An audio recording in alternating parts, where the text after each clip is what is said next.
Hello everyone students, welcome in my YouTube channel teacher वाला। आप सबका स्वागत है टीचर वाला इस चैनल में। क्या हो मास्टर साहब, अब चिंट्या बनेगा मास्टर और चिंटी भी बनेगी टीचर। तो माय डियर स्टूडेंट्स, आज की क्लास में हम कुछ ऐसे इंपॉर्टेंट पॉइंट डिस्कस करने वाले हैं महाटेट से रिलेटेड। आज की हमारी क्लास बताएंगे आपको कि पवित्र पोर्टल में, सी टेट में, महाटेट में या फिर टीटी में कहाँ पर कोई गलती करते हैं, कोई प्रॉब्लम आ जाती है। तो चलिए देखते हैं। महाटेट, TAIT। सबसे पहले जो डीएड वाले हैं उनको टीईटी या फिर सीटेट दोनों में से कोई एक परीक्षा पास करना होगी। ओके, तो अब उन्होंने टीटी या सीटेट पास कर लिया है। दूसरी परीक्षा है महाटेट। अब 2017 का महाटेट हुआ है, 2023 का महाटेट, उसमें कई लोगों का सिलेक्शन हुआ है। ओके, अब महाटेट की परीक्षा 2025 के जनवरी या फरवरी में होने वाली है। अब महाटेट की परीक्षा हो गई। महाटेट आपका 200 मार्क्स का है। अब इसमें आपने 120 नंबर लाया प्लस आपके 90 मार्क्स है टीटी या सीटेट में। अब इसके बेस पे आपका क्या होगा, सिलेक्शन होगा। तो ये ऑनलाइन प्रोसेस होता है। महाटेट परीक्षा ऑनलाइन होती है, ये याद रखने का। टीटी या सीटेट ऑफलाइन और महाटेट ऑनलाइन। अब ये परीक्षा आपने दिया है, 120 नंबर स्कोर किया है, तो ऑटोमेटिक जो है आपको एक एक डेट दी जाती है पवित्रा पोर्टल की या पवित्रा पोर्टल प्रणाली की। और उसमें ऑल स्टूडेंट्स जो कट ऑफ होता है, ओपन, ओबीसी, एससी एसटी या फिर ईडब्ल्यूएस, महिला आरक्षण, ऐसे first phase, second phase, third phase, इस कंडीशन में जो है आपके फेज शुरू होते हैं। इसलिए आपको तैयारी वैसी करनी है कि भाई 120 नंबर, 110 नंबर, 130 नंबर ऐसे स्कोर हो।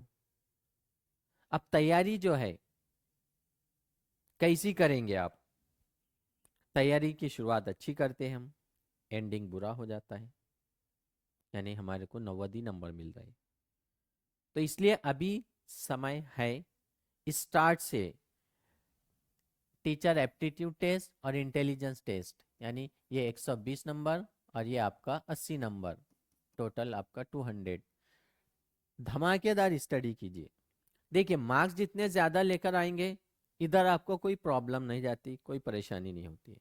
कम नंबर मिलते हैं, waiting, third phase, fourth phase इंतज़ार करना पड़ता है। तो इंतज़ार की घड़ियां ख़त्म करो, अच्छे नंबर लाओ, 120 पार। और आते हैं, अभी से तैयारी करोगे तो आएंगे आपको। अब बहुत सारे स्टूडेंट ओनली पीवाईक्यू सॉल्व करने से कुछ नहीं होगा आपको। पहले स्टडी करो, पीवाईक्यू फिर सॉल्व करो। अब आप स्टडी नहीं कर रहे, ओनली पीवाईक्यू, जैसे 2017 के पीवाईक्यू लोगों ने इतने सॉल्व करे, 2023 वालों ने, उससे उन्हें कुछ बेनिफिट नहीं मिला, क्योंकि उन्होंने 80 नंबर का इंटेलिजेंस टेस्ट जो कंटेंट है उसको नहीं पढ़ा है, 120 नंबर का एप्टीट्यूड टेस्ट था उसको नहीं पढ़ा है। और सिर्फ पीवाईक्यू सॉल्व करने से क्या हो रहा है? वहां तो क्वेश्चन चेंज होगा, वैल्यू चेंज होगी, यस और नो? हाँ। तो इसलिए आपको यहाँ पर ज़्यादा से ज़्यादा नंबर लाना है। देन उसके बाद अब आपका जो है मीडियम ध्यान रखने का है। जैसे इंग्लिश मीडियम है आपका, उर्दू मीडियम है या फिर मराठी मीडियम है। ओके, आपका डी एड कौन सी लैंग्वेज में हुआ है या कौन सी मीडियम में? जैसे उर्दू में हुआ है तो जाहिर सी बात है कि डी एड है, पहली से पांचवी तक उर्दू मीडियम की स्कूल। अब कुछ लोग क्या करते, डीएड के साथ बीएड भी करते हैं। अब बीएड बहुत सारे लोग मराठी मीडियम या फिर इंग्लिश मीडियम में करते हैं। तो इसलिए जब आप डॉक्यूमेंट वेरीफाई करते हैं, अपलोड करते हैं, महाटेट का फॉर्म फिलअप करते हैं, बहुत बहुत ज़रूरी है ध्यान देना कि हमारा जो डीएड हुआ है, ऑलरेडी पहली से 10वीं, 11वीं, 12वीं डीएड टोटल आपका उर्दू मीडियम में हुआ है। तो उर्दू मीडियम में ही आपको फॉर्म जब फिल करते हैं, फर्स्ट लैंग्वेज, सेकंड लैंग्वेज, इसका ध्यान रखने का है। हम वहाँ पर मिस्टेक करते हैं और ऑनलाइन पोर्टल होता है, ऑटोमेटिक वहाँ पर हमको उर्दू वालों को मराठी स्कूल, मराठी वालों को कभी उर्दू स्कूल, कभी इंग्लिश, ऐसे भी प्रॉब्लम क्रिएट हुए हैं। ओके, तो इसलिए पहले अगर हम स्टार्ट से ही उर्दू मीडियम, बीएड का भी ऐसी है कि बीएड वाले कर रहे हैं इंग्लिश मीडियम में और डालते हैं फिर उर्दू मीडियम में। तो बीएड आपका कौन सा हुआ है? इंग्लिश मीडियम में हुआ है। तो ये बात आपको ध्यान में रखना होती है। कई स्टूडेंट्स ने कमेंट्स करके बताए हैं कि सर इस पर हमें बताइए, पवित्र पोर्टल के बारे में या फिर मार्क्स के बारे में, या प्रोसेस कैसा होता है। तो जाहिर सी बात है आपको पहले टीटी सीटेट पास करना है। टीईटी या फिर सीटेट, दोनों में से कोई एक परीक्षा पास कर लो। एक परीक्षा पास कर लिए तो दूसरी आपको महाटेट देना है।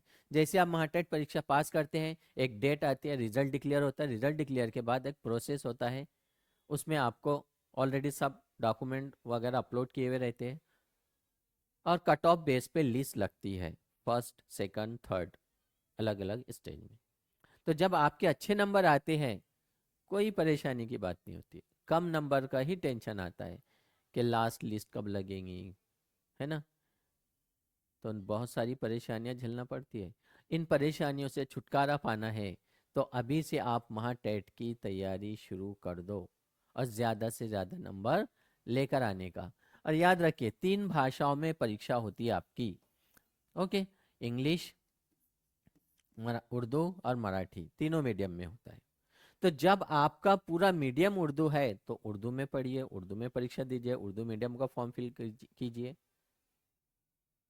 जब आपका मराठी में हुआ है पूरा तो मराठी में कीजिए, जब पूरा इंग्लिश में हुआ है तो इंग्लिश में कीजिए। तो हम लोग देखते हैं कि भाई बीएड कौन सी इसमें हुआ है, डीएड कौन सी इसमें हुआ है, 11 12 कौन सी मीडियम में हुआ है। अब बहुत सारे लोग क्या करते हैं, भाई बीएड में एक सेकंड ऑप्शनल उर्दू लेते हैं,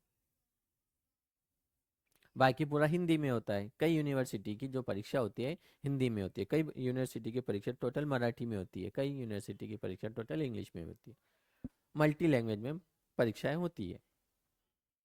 तो वो आपको ध्यान देना है पवित्रा पोर्टल जब फॉर्म फिलअप करते हैं उस समय। तो अभी से आप लोग इम्पोर्टेंट जो बातें हैं,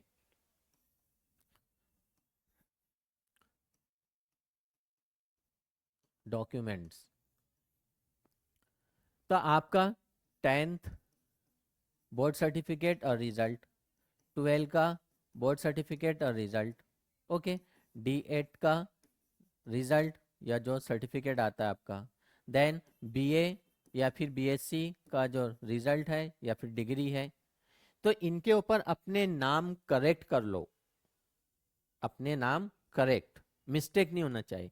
इसके साथ हमारे गवर्नमेंट के जो आईडी प्रूफ है, जैसे आधार कार्ड है आपका, ओके, बैंक अकाउंट है, इलेक्शन कार्ड है, पैन कार्ड है, या फिर आपने कोई एमएससीआईटी कंप्यूटर का कोर्स करके रखा है, ये सब डॉक्यूमेंट्स के जो नेम है आपके ठीक ठाक कर लो अभी से। उस समय प्रॉब्लम जाती है, परेशानी जाती है, मिसमैच होता है, अपलोड नहीं होते, टेक्निकल इशू आते हैं। तो ये परफेक्ट करो आपके। जिन लोगों की शादी हो चुकी है तो मैरिज सर्टिफिकेट बना के रख लो। ईडब्ल्यूएस में जो बोलते हैं तो ईडब्ल्यूएस बना के रख लो। तो ऐसी छोटी छोटी गलतियां समय पर हम करते हैं और हमारा नंबर रह जाता है। कभी कभी ऐसा भी हुआ है, अच्छे ज़्यादा नंबर है, टेक्निकल इशू की वजह से रह गया, फिर शुरू होता है, कोर्ट के चक्कर मारते हैं। फैसला तो आता है आपके हक में लेकिन समय चला जाता है, लोगों की सैलरी शुरू हो जाती है। तो इसलिए ऐसी गलती मत करना। अभी आपके पास समय है। डॉक्यूमेंट्स के जो नेम है, चाहे गवर्नमेंट के आधार कार्ड हो, इलेक्शन कार्ड हो, बैंक अकाउंट हो, इलेक्शन कमीशन का जो है, और पैन कार्ड हो, और आपके एजुकेशन के डॉक्यूमेंट टीसी वगैरह ये सब, ओके। जो कास्ट वाले हैं कास्ट, ओपन वाले हैं ओपन, सब चीज़ें बराबर परफेक्ट करके रखो। एक फाइल बनाओ, एक ओरिजिनल डॉक्यूमेंट्स की फाइल, एक जेरॉक्स डॉक्यूमेंट्स की फाइल, पासपोर्ट साइज फोटो, ये सब सिस्टमेटिक होना चाहिए। फटाफट काम होता है फिर बाद में। अंडरस्टैंड? तो माय डियर स्टूडेंट्स, फिर हम नेक्स्ट क्लास में मिलते हैं। सिलेबस एनालिसिस के। Best of luck.